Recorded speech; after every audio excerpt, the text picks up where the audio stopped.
کفا بالمرء کذبا ان یحدث بکل ما سمع او کما قال رسول اللہ صلی اللہ علیہ وسلم۔ نبی اکرم صلی اللہ علیہ وسلم کا مبارک فرمان ہے کہ انسان کے جھوٹا ہونے کے لیے اتنا کافی ہے کوئی بات سنے اور بغیر تحقیق کے آگے بیان کرنا شروع کر دے۔ تو میرے بھائیو دوستوں، یاد رکھیے مذہبی سکالر، مشہور عالم دین حضرت اقدس مفتی طارق مسعود دامت برکاتہم العالیہ ایک عظیم شخصیت ہیں۔ اللہ رب العالمین نے بڑی ہی عزتوں سے نوازا، بہت سا دین کا کام لیا، اور مزید اللہ رب العالمین حضرت کی حفاظت فرمائے شریر لوگوں کے شر سے، شیطان کے شر سے، حاسدین کے حسد سے۔ لیکن میرے بھائی یاد رکھیے، جتنی بھی دین کے حوالے سے جب بھی کوئی شخصیت ابھرتی ہے، کام کرتی ہے، شیطان اس کی مخالفت میں اترتا ہے۔ شیطان بذات خود تو کیا، بندوں کو استعمال کرتا ہے۔ افسوس، صد افسوس کہ مسلمان ہے اور مسلمان کی ٹانگ کھینچ رہا ہے۔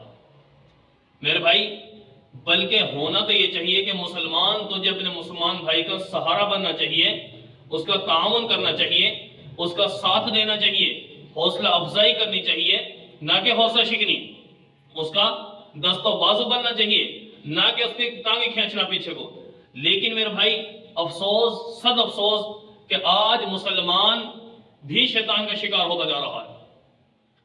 حضرت سے کچھ تسامح ہوا، بھول ہوئی، غلطی ہوئی، مسٹیک ہوئی الفاظ کے چناؤ میں، تو بعض مسلمانوں میں سے ایسے حضرات، اسلامی طبقہ جو ان کی مخالفت میں اتر آیا، اپنی ضد، اپنی عناد، اپنی پسند کے معاملات کرنا، دین اسلام کے خلاف چلنا، علماء حقہ کے پیچھے لگنا، امت کو بدظن کرنا وغیرہ وغیرہ، یہ بعض لوگوں کا وتیرہ بن چکا ہے۔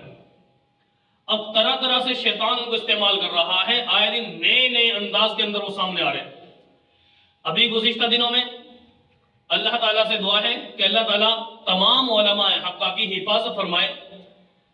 یہ معاملہ جو ہوا تھا یہ کینیڈا کے اندر موجود تھے، بیان کے دوران کوئی مسٹیک ہوئی، ان سے اپنی غلطی سے رجوع کر لیا، معذرت کر لی، لیکن شر پسند طبقہ جن کا وتیرہ یہ بن چکا، شعار یہ بن چکا کہ وہ اپنی ضد اور عناد کی بنا پر علماء کی مخالفت کر رہے ہیں۔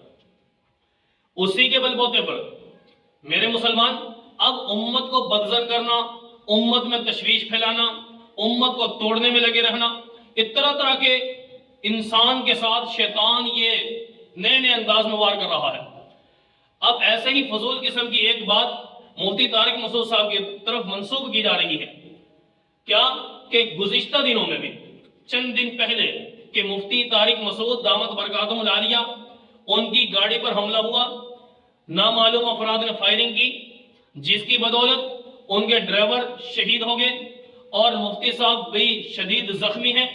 لیکن میرے بھائی اب مفتی صاحب کے چاہنے والے، مفتی صاحب کے سننے والے، ان سے عقیدت و محبت رکھنے والے، ان تک گویا یہ تشویش پھیلائی جا رہی ہے، ان کو پریشان کیا جا رہا ہے۔ میرے بھائی اس کا حقیقت سے کوئی تعلق نہیں ہے۔ ہاں واقعی دعا کرنی چاہیے کہ اللہ تعالیٰ تمام اسلامی سکالرز کو، علماء کو، جو بھی کسی بھی لحاظ سے دین کا کام کر رہے ہیں، اللہ ان کی حفاظت فرمائے۔ لیکن میرے بھائی اب ان کے اساتذہ کو بھی تکلیف جب اس بات کو پھیلایا جا رہا ہے، اور ان کے چاہنے والوں کو بھی تکلیف، وہ امت کو ویسا ہی اضطراب میں مبتلا کیا جا رہا ہے۔ اس کا کوئی تعلق نہیں حقیقت سے میرے بھائی۔ تو عجیب قسم کے وہ یوٹیوب پر بہت سے لوگ جو ان چیزوں کو اپنی طرف سے ویسے ہی فضول قسم کے وہ بنا کر کہ تاکہ ہمارے چینل سے زیادہ چلے، ٹھیک ہے، اور عجیب و غریب قسم کی وہ چیزیں امت کو پریشان کرنے کے لیے کی جا رہی ہیں، بیان دیے جا رہے ہیں، ٹھیک ہے۔ آخر کوئی تو ہے نا جس کی زبان سے نکل رہے ہیں الفاظ، حالانکہ حقیقت سے تعلق نہیں ہے، کیوں جھوٹ پھیلایا جا رہا ہے؟ اب یہ بات اس کا حقیقت سے تعلق کوئی نہیں۔ اسی کو میرے محبوب نے فرمایا کہ آدمی کے جھوٹا ہونے کے لیے اتنا کافی ہے کہ کوئی بات سنے، بغیر سمجھے، بغیر تحقیق کے اسے آگے بیان کرنا شروع کر دے۔ تو جب اس لحاظ سے حقیقت سے تعلق نہیں ویسے ہی بیان کیے جا رہے ہیں تو یہ سراسر جھوٹ ہے، امت میں خلجان پیدا کرنا ہے، امت کو پریشان کرنا، تشویش اور اضطراب میں مبتلا کرنا ہے، اس سے بچنا چاہیے میرے بھائی۔ اللہ رب العالمین سے دعا ہے کہ امت مسلمہ کو ہدایت نصیب فرمائے اور علماء حق کی حفاظت عطا فرمائے۔